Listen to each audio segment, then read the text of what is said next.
Surprise! I am going to do a mini daily recap video today because I felt like it. We are going to talk about Demi Lovato's leaked photo, Zac Efron's new face, and Caitlyn Jenner's gubernatorial run. I haven't done this in a while. Oh my God. I thought I'd keep it at just 3 topics so that people's attention could stay on this video and it won't be too long. And also, I want to do this as a complimentary to my podcast, which will be coming out later today. But I want to start off with talking Caitlyn Jenner because my co-host and I talked about that on the show, and I thoroughly disagree with him on this one issue, which is trans rights and trans people.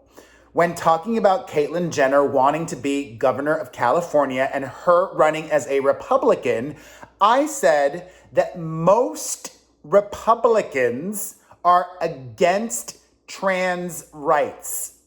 And my co-host disagreed with me because he claims he knows more about what people in the middle of the country think than me.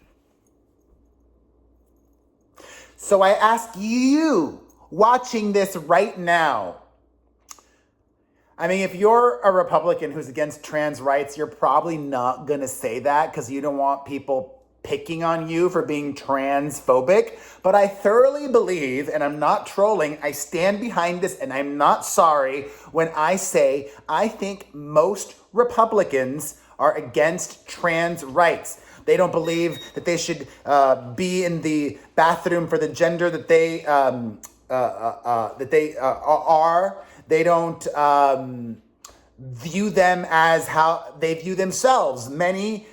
Most Republicans are like, oh, Caitlyn Jenner is still just a man. He was born a man and he's identifying as a woman now, but he's still a man. Correct me if I'm wrong, okay? I'd love to know your thoughts. But my thoughts on Caitlyn running for governor of California are Donald Trump has inspired everybody. I mean, I would not be shocked if in a couple of years, Bethany Frankel decides that she wants to run for president or run for governor of New York. Because have you guys seen Bethany Frankel, formerly of the Real Housewives of New York, has a new Apprentice ripoff show that's going to be streaming on HBO Max. You know, it used to be that back in the day, like, you know, Ronald Reagan, you worked your way up to the presidency if you had no political experience but were a very well-known person. Now, Donald Trump and others think you can leapfrog your way to the top. And frankly, I'm not a fan of that. I want somebody with experience. What experience does Caitlyn Jenner have? She's got Olympic experience, but that's a personal thing. That's not her leading people. That's not her running successful businesses. If Kris Jenner wanted to run for governor of California, I would consider her way over Caitlyn Jenner. Look at what Kris Jenner has built. What has Caitlyn Jenner built? Caitlyn Jenner almost got into bankruptcy, and Kris had to get Caitlyn out of that. Caitlyn also, not that long ago, killed somebody. She killed somebody in a car accident and then didn't want to pay that person. So it was a bit odd that you know, she's got this whole campaign thing of her behind a car. Odd, right? Everything's odd, but you know what? I kind of love it for 2 reasons. One, when you're as old as Caitlyn Jenner, I believe you should do whatever makes you happy. If this is what makes Caitlyn Jenner happy, go for it. And secondly, there's an element of, I don't even think she is serious. Like, she may just be doing this to help her personal brand, to help image rehab, to help make money with more awareness and speaking engagements, like Donald Trump. He didn't really think he was going to win the presidency. He probably didn't even want to win, but he ran so that it could make him more money and he could start that cable news network, which thankfully, hopefully, I don't think that's going to happen now. So I'm all for it. I'm not too nervous, although Caitlyn Jenner does have one big advantage and then one big disadvantage. The big advantage is it's going to be such a crowded Republican field like it was in 2016, and Donald Trump had the name recognition when he was up against little Marco Rubio and lying Ted Cruz and Jeb Bush.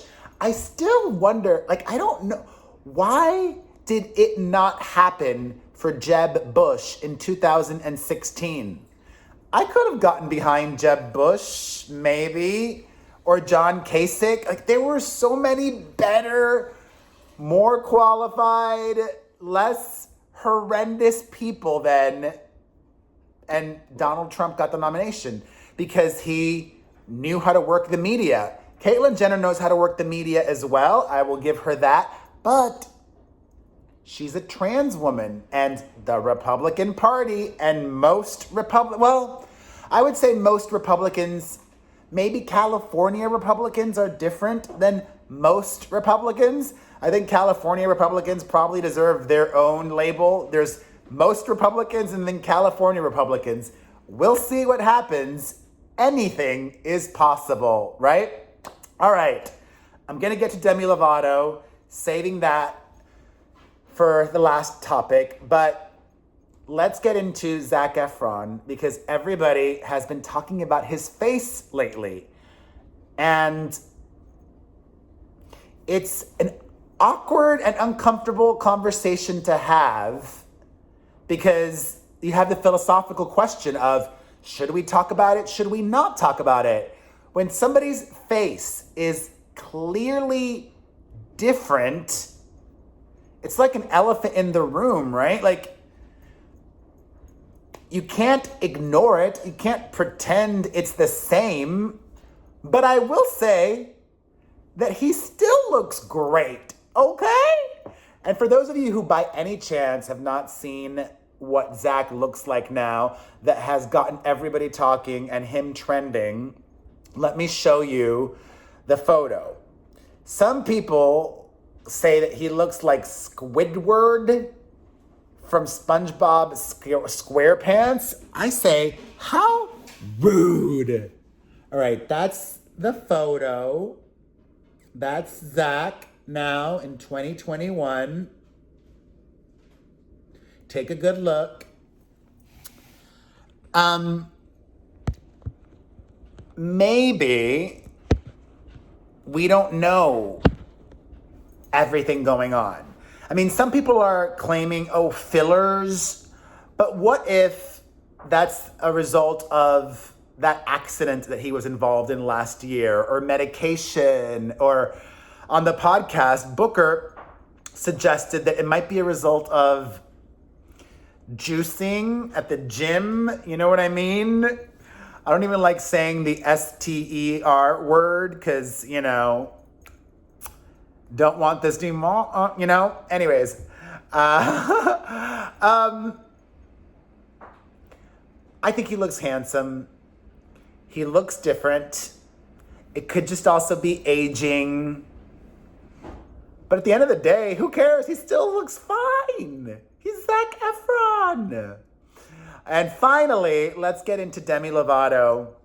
I'm only going to talk about one topic today with regards to Demi, but on the podcast, we talk about a lot. We talk about the accidental photo upload. We also talk about her apology to that Froyo shop. We talk about the drama with her on 420 uploading those images that were glamorizing 420. And hello, do you guys remember? Demi Lovato made herself an expert in recovery. She co-owned a recovery center. Do you remember that? I remember that. Today, but if you want to hear all of that, and if you want to hear the Caitlyn Jenner talk, and we also talk Zac Efron, basically I'm doing this today because I thought it'd be a fun way to also hype, to get myself back into the swing of kind of doing this and also hype up the podcast because we're trying to grow it. Listen to the Perez Hilton podcast with Chris Booker on Apple Podcasts, Spotify, or directly at perezpodcast.com. So just doing these 3 topics here, but the podcast is so many topics. Actually, I'll tell you everything that we talk about this week. On the podcast, we talk Britney Spears, Meghan Markle, Caitlyn Jenner, Elon Musk, Khloe Kardashian, Zac Efron, Ronnie Ortiz-Magro, Demi Lovato, Jennifer Lopez, James Charles, Chrissy Teigen, Hilaria Baldwin, Lindsay Lohan, Colton Underwood, Kesha, Naomi Campbell, and Boy George. So let's end things. And maybe tomorrow I'll make a video about the Britney stuff. I don't know. I talk about it on the podcast. Britney fans are mad at me. I explain why.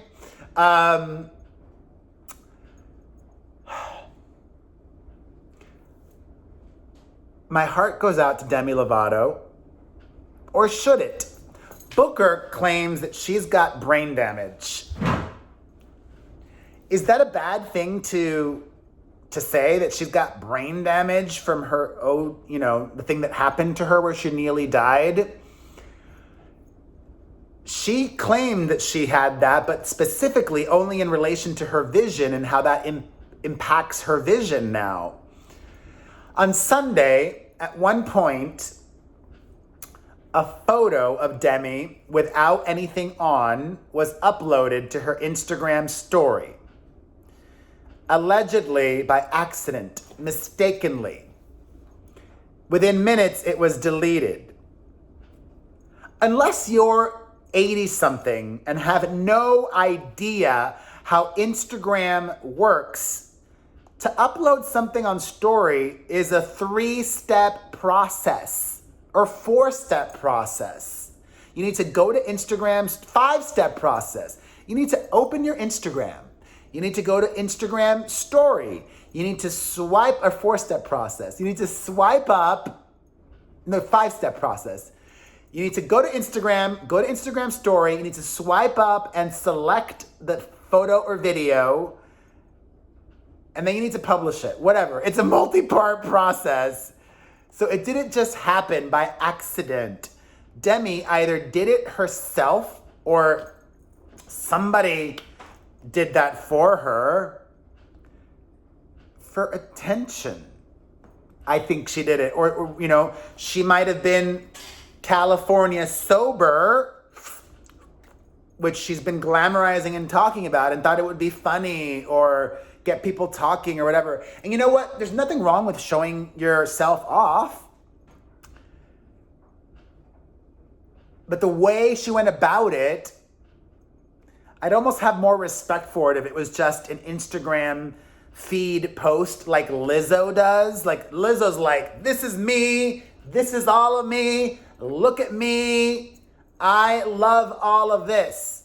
But Demi did not do that. And she continues to make headlines, but not the very positive kind. Or, I don't know. It's kind of like you have to compare her to Selena Gomez. Selena makes headlines for, she dyed her hair blonde. Great.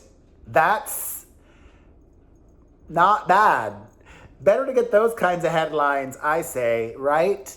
That's it. I don't want to talk forever. Thank you for watching. 3 topics. I like that. I might start doing 3 topics, the top 3 stories of the day regularly. Who knows? We'll see how this video does, if you're feeling it, if you're excited that I'm back or not. I want to provide things that are different to how I do them on the podcast or on my Triller show or whatever. So if you enjoyed this, leave a comment down below. Thank you to anybody who may have super chatted me. Turn on the notifications so you don't miss any of my videos. Listen to the podcast at perezpodcast.com. Follow me across social media and have a great day.